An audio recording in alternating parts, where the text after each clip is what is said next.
চিন্তা করে দেখো না কবরে কি যাইবা না, সেই কবরে আল্লাহ ছাড়া সঙ্গী কেহ থাকবে না, চিন্তা করে দেখো না কবরে কি যাইবা না। দিলে ভরা অহংকার চিনো না তাই প্রভুর ঘর, দিলে ভরা অহংকার চিনো না তাই প্রভুর ঘর, নামাজের লাগিয়া কি তোর মোটেও খারাপ লাগে না, চিন্তা করে দেখো না কবরে কি যাইবা না।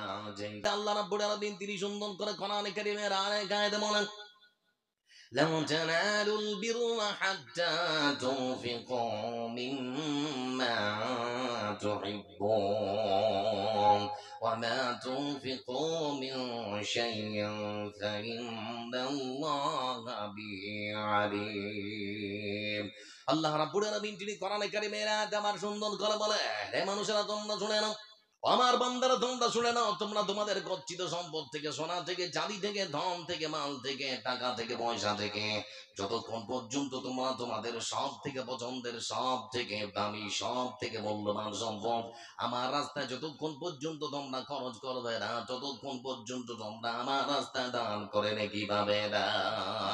আমার বন্ধুরা, সমাজের অসংখ্য মানুষ আছে ভালোটা নিজের জন্য, আর যেটা বাছা গোছা মানে ঝাড়া ঝোড়া সেটা আল্লাহর জন্য নাকি, এরকম মানুষ আমার বন্ধুরা লক্ষ্য করে দেখো, আয়াত এসেছে ততক্ষণাৎ আমলে পরিণত হয়ে গিয়েছে। হযরত আনাস রাদিয়াল্লাহু তাআলা তিনি হাদিস বর্ণনা করেছেন, মদিনার মাটিতে ধনীদের মানুষ, ধনী মানুষদের মধ্য থেকে একজন আবু তালহা রাদিয়াল্লাহু তাআলা তিনি চললেন মসজিদে নববীর মধ্যে। মসজিদে নববীর মধ্যে গিয়ে দেখেন রাসূল সাল্লাল্লাহু আলাইহি ওয়াসাল্লাম বসা, গিয়ে বলেন, হে আল্লাহর রাসূল, আমি নাকি শুনলাম আল্লাহর রাস্তায় সব থেকে পছন্দের জিনিস আল্লাহর রাস্তায় নাকি খরচ করতে হয়, না হলে নাকি নেকি পাওয়া যায় না। রাসূলুল্লাহ সাল্লাল্লাহু আলাইহি ওয়াসাল্লাম তিনি তখন বললেন, হ্যাঁ আল্লাহর পক্ষ থেকে আয়াত এসেছে। আবু তালহা রাদিয়াল্লাহু তাআলা তিনি তখন বললেন, হ্যাঁ আল্লাহর রাসূল, আমার কাছে আমার সবথেকে প্রিয় বাগান যার নাম হলো বাইরুহা বাগান, ওই বাইরুহা খেজুরের বাগানটা আমার সবথেকে প্রিয়, সবথেকে পছন্দের। আপনাকে বলতে চাচ্ছি, আমার সবথেকে পছন্দের খেজুরের বাগানটা আল্লাহর রাস্তায় আমি দান করে দিলাম। মানে যে কোনো মূল্যে জান্নাতটা দিতে হবে। বিশ্বনবী সাল্লাল্লাহু আলাইহি ওয়াসাল্লাম তিনি বললেন, আবু তালহা অন্যটা দাও। তারপরে আবু তালহা তিনি বলছেন, হে আল্লাহর রাসূল, যেহেতু আমার আল্লাহ আমার কাছ থেকে সবথেকে পছন্দের সম্পদ চেয়েছেন, আপনাকে বলতে চাচ্ছি আমার বিশাল বড় খেজুরের বাগানটা আল্লাহর রাস্তায় খরচ করে দিলাম, যেখানে খুশি সেখানে খরচ করুন, যাকে খুশি তাকে আপনি বিলিয়ে দিন। কোনদিন আবু তালহা এই খেজুরের বাগানের অধিকারের কথা আপনাকে বলতে যাবে না।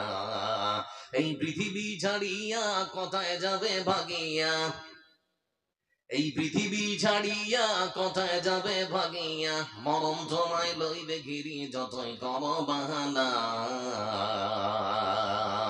মরণ তোমায় লইবে ঘিরি যতই কর বাহানা, চিন্তা করে দেখো না কবরে কি যাইবা না, সেই কবরে আল্লাহ ছাড়া সঙ্গী কেহ থাকবে না, চিন্তা করে দেখো না কবরে কি যাইবা না।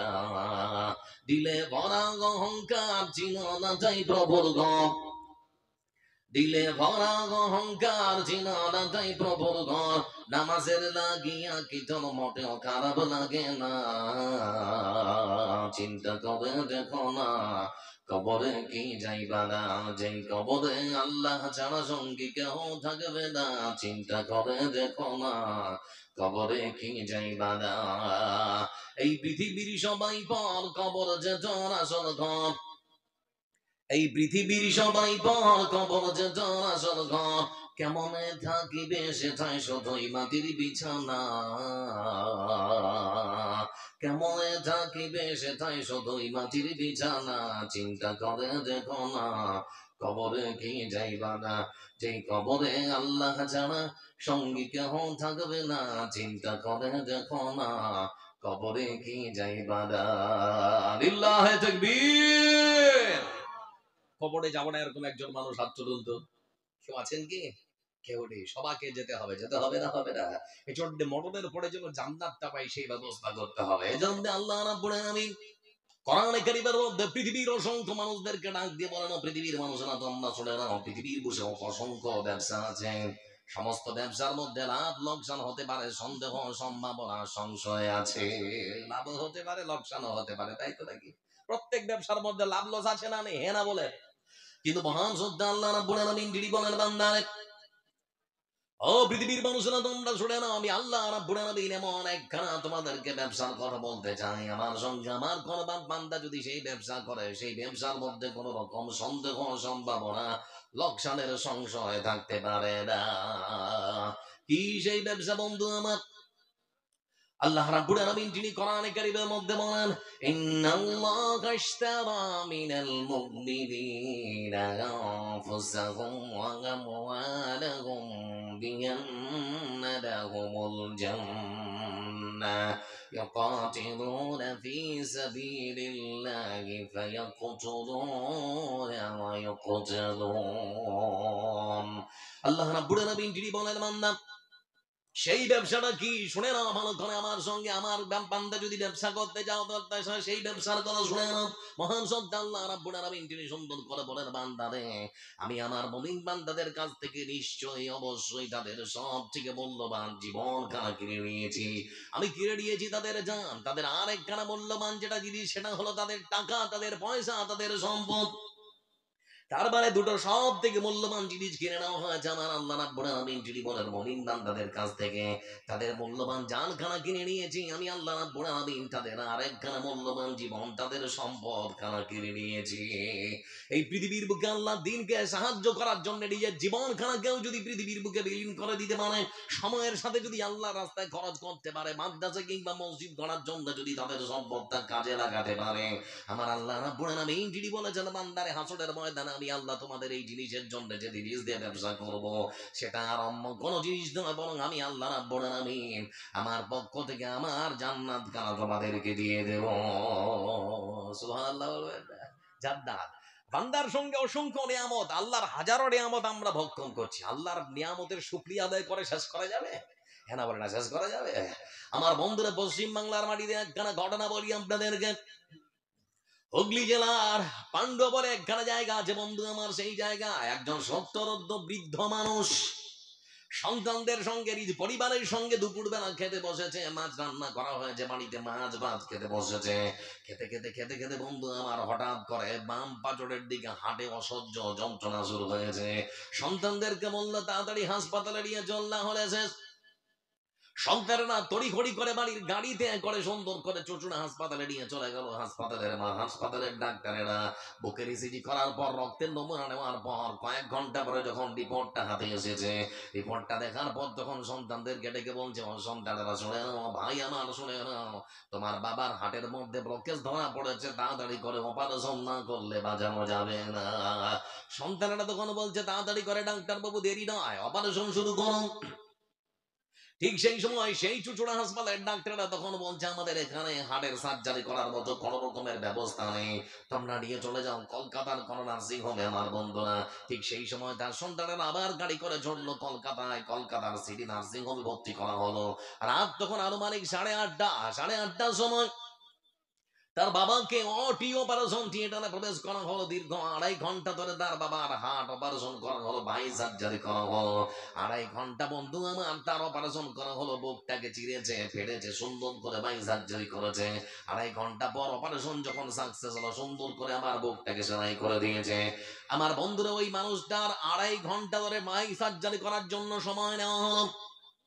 2.5 ঘন্টায় মানুষের জীবনটা, মানুষের হার্টটা যেন সংকোচন সম্প্রসারণ যেন বন্ধ না হয়, মানুষের যে হার্ট বিট চলছে সেটা যেন বন্ধ না হয়, সেটা চালু রাখার জন্য নানান রকম প্রযুক্তি ব্যবহার করা হলো।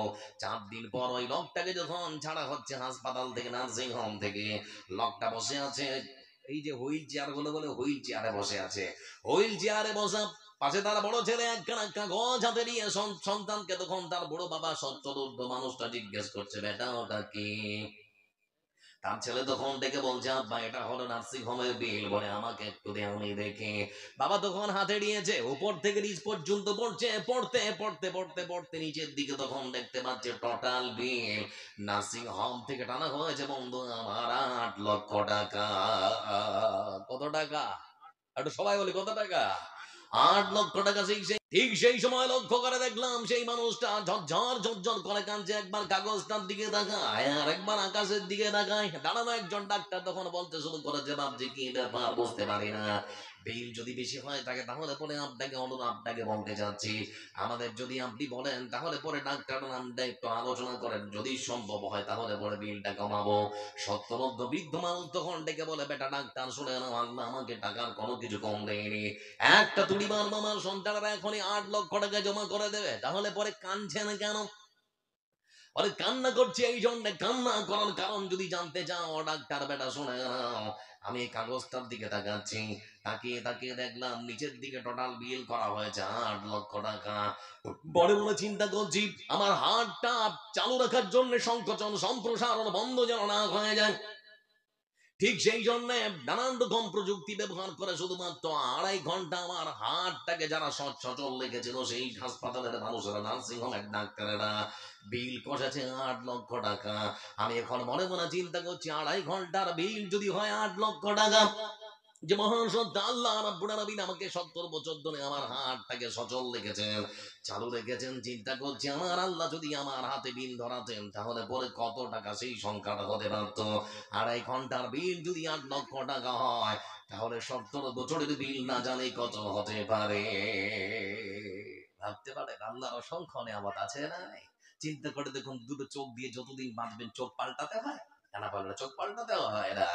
এজন্য বলতে যাচ্ছি বন্ধু আমার, যে কোনো মূল্যে আল্লাহর রাস্তায় বেশি বেশি করে কেমন করে দান করে, যে কোনো মূল্যে আল্লাহর রাস্তায় দান করে জান্নাত খানা কিনতে হবে। তার একটা হাদিস আপনাদেরকে শুধুমাত্র শোনাবো, তারপরে লক্ষ্য করে দেখুন বন্ধু আমার, বলতে যাচ্ছি আপনাদেরকে মদিনার মাটিতে বিশ্ব নবী সাল্লাল্লাহু আলাইহি ওয়াসাল্লামের জীবন দশায় একজন এতিম বাচ্চা। এতিম বলতে কাকে বোঝেন? যার বাবা নেই নাকি? তো বাবাও নেই মাও নেই, আর মা বাবা হারা একজন এতিম শিশু, একজন এতিম বাচ্চা। তার বাড়ির সংসার চালাবার জন্য তার একটা ছোট্ট খেজুরের বাগান তার বাবা ছেড়ে গিয়েছে। সেই খেজুরের বাগানটাতে খেজুর যা হয় বিক্রি করে, কিছু খায়, সেই করেই তার সংসারটা চালায়। আমার বন্ধুরা কিন্তু তার খেজুরের কয়েকটা গাছ ঝুঁকে গেছে। তার প্রতিবেশী যে খেজুরের বাগানটা আছে ওর নাম হচ্ছে আবু লুবাবা। আবুল বাবার কাছে যখন খেজুর পড়ে, ও যখন আনতে যায় তখন এটা ওটা কথা বলে আর কি। তো ছোট্ট এতিম বাচ্চা তখন মনে মনে চিন্তা করলাম, আমি আমার সুন্দর করে খেজুরের বাগানটা সুন্দর করে বেড়া দেবো, ঘিরে দেবো, আমার বাগানের ভেতরে খেজুর পড়বে, আমি আর কারো দিকে আনতে যাব না। সুন্দর করে এবার বেড়া দিচ্ছে, বেড়া দিতে দিতে দিতে দিতে বন্ধু আমার তার প্রতিবেশী আবু লুবাবা রাদিয়াল্লাহু তাআলা আনহু তার একটা খেজুরের গাছ ভিতরের দিকে চলে এসেছে। তার কাছে গিয়ে তখন বলতে শুরু করেছে, ও ভাই বলো বাবা, তুমি তো জানো আমি এতিম বাচ্চা, আমার বাবা নেই মা নেই। তোমাকে বলতে যাচ্ছি বেড়াটা সোজা করার জন্য তোমার একখানা খেজুরের গাছ আমার দিকে চলে এসেছে, অনুরোধ তুমি ওই খেজুরের গাছখানা আমাকে দিয়ে দাও। তো ওই তখন বলছে যে আমার গাছ আমারই থাকবে, আমি তোমাকে দিতে যাব না। এতিম বাচ্চা বন্ধু আমার এতিম বাচ্চার কথা শুনলো না। এতিম বাচ্চা তখন চলে আসছো রাসূল সাল্লাল্লাহু আলাইহি ওয়াসাল্লামের কাছে। আসার পরে আমার রাসূলকে ডেকে বলে, হ্যাঁ আল্লাহ রাসূল, আপনাকে এসে আপনার কাছে ছুটে এসেছি একখানা সমস্যা নিয়ে। আমার বিশ্বাস সেই সমস্যার সমাধান আপনি ছাড়া কেউ করতে পারবে না। মানে কি সমস্যা? মানে সমস্যাটা হলো, আমি আমার সুন্দর করে ওই বাগানখানা ঘিরছিলাম, বাগানখানা ঘিরতে গিয়ে লক্ষ্য করে দেখলাম আমার প্রতিবেশী আবুল বাবার একখানা খেজুরের গাছ আমার দিকে চলে এসেছে। আমি তাকে বললাম কিন্তু আমার কোনো কথা শুনলো না। কিন্তু আমার বিশ্বাস আল্লাহ রাসূল আপনি যদি আমার ভয় বলেন তাহলে পরে আপনার কথা ফেলতে পারবে না। বিশ্বনবী তাকে ডাকলেন, ডাকার পরে বলছেন, আবুল বাবা ওই একখানা খেজুরের গাছ তুমি আজকে এতিম বাচ্চাকে দিয়ে নাও। আবুল বাবা রাসূল সাল্লাল্লাহু আলাইহি ওয়াসাল্লামের মুখের উপরে বলে দিয়েছে, হুজুর আমি তো তাকে আগেই বলেছি আমার খেজুরের গাছ আমারই থাকবে, আমি কারো কাছে আমার খেজুরের গাছ দিব না। আর কি বলবো, আর তো কিছু বলা যাচ্ছে না। কিছুক্ষণ পরে আমার রাসূল আবার বলছে, ঠিক আছে এমনি দেবে না, বলো কতদিন আর কত দিরহাম, কত টাকা কত পয়সা হলে তুমি বিক্রি করবে? রাসূল সাল্লাল্লাহু আলাইহি ওয়াসাল্লামের কথা শুনে তারপর আবু লুবাবা বলে, হ্যাঁ আল্লাহর রাসূল আমার গাছ এমনিতেও দেব না, টাকা দিয়েও বিক্রি করব না। মুখের উপরে যখন টাকা দিয়েও বিক্রি করব না, তারপরে আমার রাসূল তো আর কিছু বলতে পারছেন না। কিছুক্ষণ পরে আবার আমার রাসূল সাল্লাল্লাহু আলাইহি ওয়াসাল্লাম তিনি বলছেন, ও আবু লুবাবা শুনে নাও, তোমার জন্য আরেকটা আছে, এটা দেখো তো এটা মানা যায় কিনা। বলে, হুজুর বলুন। রাসূলুল্লাহ সাল্লাল্লাহু আলাইহি ওয়াসাল্লাম তিনি তখন বলছেন, ও আবু লুবাবা তুমি শুনে নাও, আজ তুমি যদি পৃথিবীর বুকে ওই একখানা খেজুরের গাছ ৩ বাচ্চার হাতে তুলে দাও, আমি রাসূলুল্লাহ সাল্লাল্লাহু আলাইহি ওয়াসাল্লাম তোমাকে বলতে চাচ্ছি, তোমার জন্য আমি জান্নাতের মধ্যে একখানা খেজুরের গাছের জামিনদার হয়ে যাব। পৃথিবীতে একখানা যদি খেজুরের গাছ তুমি আজকে দাও, জান্নাতে একখানা তুমি খেজুরের গাছ তোমাকে আমি দেবো। ঠিক কোনো বললে দেবে কি? তারপরেও মুখের উপরে বলে, হে আল্লাহ রাসূল, আমার খেজুরের গাছ আমি কাউকে দেবো না। পৃথিবীর বুকে অসংখ্য মানুষ আছে যারা নিজের ধন সম্পদকে ভালোবাসে, এরকম মানুষ আছে না? নেই? নিজের মধ্যে মানে কোনো পরিবর্তন নেই। তো পরিবর্তন হওয়ার জন্য তো একটু চেষ্টা করতে হবে বন্ধুরা।